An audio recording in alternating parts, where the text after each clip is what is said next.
গুনে দেখছো? জি স্যার, আমি গুনে নিছি। এক্সকিউজ মি, আপনি এই ছোট লোক কামলাটাকে স্যার কেন বলতেছেন? ইভেন ওনাকে এতগুলো টাকাও কেন দিলেন? কি বলতেছেন ম্যাম আপনি? আপনার কথা বুঝতেছি না। স্যারকে স্যার বলবো না তো কি বলবো?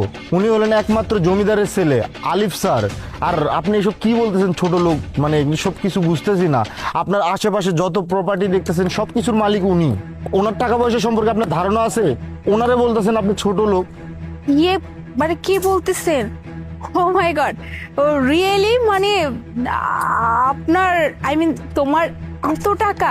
যেহেতু আমার বাবা তোমাকে আমার জন্য ঠিক করেছে, সেখানে আমার কোনো প্রবলেম নেই তোমাকে বিয়ে করতে। ইভেন আমারও কিন্তু তোমাকে বেশ পছন্দ হয়েছে, সো আমি তোমাকে বিয়ে করব, প্রবলেম নেই। একদম ঠিক কথা বলছেন। আপনার বাবা যেহেতু আপনার জন্য আমার পছন্দ করছে, অবশ্যই আপনার ভালো বুঝেই পছন্দ করছে। কিন্তু আমি একটা জিনিস বুঝতে পারতেছি না, আপনার বাবা আপনাকে একটা ভালো শিক্ষা দিতে বলে গেছে।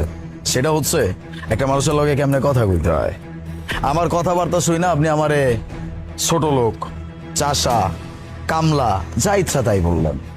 না ম্যাডাম, আমিও যথেষ্ট পরিমাণ শিক্ষিত, শুধুমাত্র গ্রামকে ভালোবাসি, এই জন্য গ্রামে পইরা থাকি।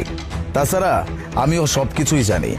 I know English very well, I am also educated and I know so many languages, যেগুলো কিনা আপনি নিজেও জানেন না। আর আপনি এসে আমারে ছোট লোক কামলা বলতেছেন।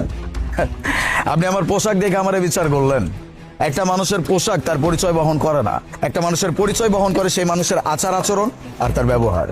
আপনার ব্যবহারই বলে দিতেছে যে আপনি একজন মানুষ হিসেবে কতটুকু সম্মানিত। যাই হোক, আপনার বাবা আমাকে ঠিক করছে, ঠিক আছে, কিন্তু আপনার ব্যবহার আমার ভালো লাগে নাই। আপনি একটা মানুষকে ছোট করে কথা বলতে বেশি পছন্দ করেন। আমি আপনাকে বললাম যে আপনার কি বলার আপনি আমাকে বলেন। আপনি তো আমার সাথে বেয়াদবি শুরু করে দিচ্ছিলেন। আপনি আমাকে যা ইচ্ছা তাই বলে অপমান করতেছিলেন। যথেষ্ট পরিমাণ আমার ভেতরে শিক্ষা আছে বলে আমি আপনাকে কিচ্ছু বলি নাই। যাই হোক, আপনার সাথে কথা বাড়াইতে চাচ্ছি না। আমি আপনাকে বিয়ে করতে পারবো না। ইয়ে কি বলতেছো তুমি? হ্যাঁ, তুমি আমাকে বিয়ে করবে না, আমাকে রিজেক্ট করতেছো। বাট কেন? আমাকে রিজেক্ট করার কারণ কি? আমার মধ্যে কি এমন কমতি আছে যার জন্য তুমি আমাকে বিয়ে করবে না? ওই যে বললাম, ম্যানারিজম।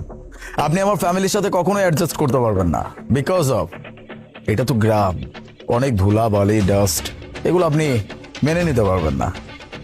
চলে যান। তোমার সাথে কথা বলা আমার রুচি নেই। তুমি বিয়ে না করলে কি হবে? আমার কি ছেলের অভাব পড়ছে নাকি? আইদোলা, চলো তো এখান থেকে।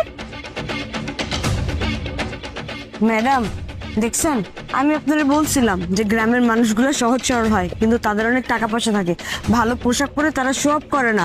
আপনি না পস্তাইলেন। আর স্যার যেহেতু আপনার